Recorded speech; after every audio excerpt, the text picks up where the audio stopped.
नमस्कार. मराठी सिनेसितारे चॅनलवर सर्व मराठी रसिकांचे स्वागत आहे. अभिनेते राकेश पांडे यांच्या हृदयविकाराच्या झटक्याने निधन. उपचारादरम्यान घेतला अखेरचा श्वास. ज्येष्ठ अभिनेते राकेश पांडे यांच्या हृदयविकाराच्या झटक्याने निधन झाले आहे. 21 मार्च 2025 रोजी सकाळी अखेरचा श्वास घेतला.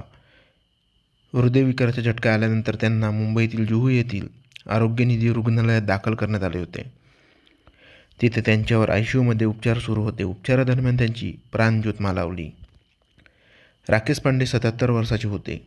त्यांच्या निधनाची माहिती त्यांच्या मुलीने दिली आहे. 22 मार्च रोजी त्यांच्या पार्थिवावर अंत्यसंस्कार करण्यात आले.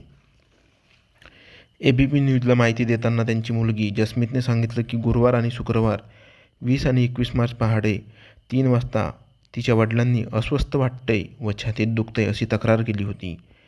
नंतर त्यांना तातडीने आरोग्यनिधी रुग्णालयात उपचारासाठी नेण्यात आले. मात्र त्यांच्या प्रकृतीत कोणतीही सुधारणा झाली नाही. शुक्रवार सकाळी 8:51 वाजता त्यांचे निधन झाले.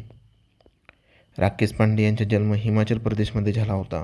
त्यांनी 1969मध्ये सारा आकाश या चित्रपटातून आपल्या अभिनय कारकिर्दीला सुरुवात केली.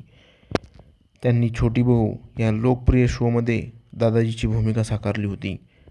राकेश पांडे यांनी देवदास, दिल चाहता है, लक्ष्य आणि ब्लॅक चित्रपटामध्येही काम केलं होतं.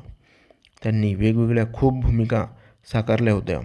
तर तुम्हाला अशाच प्रकारची माहिती सर्वात अगोदर मिळवण्याकरिता मराठी सिनेसितारे चॅनलला लाईक, शेअर आणि सबस्क्राईब करायला विसरू नका.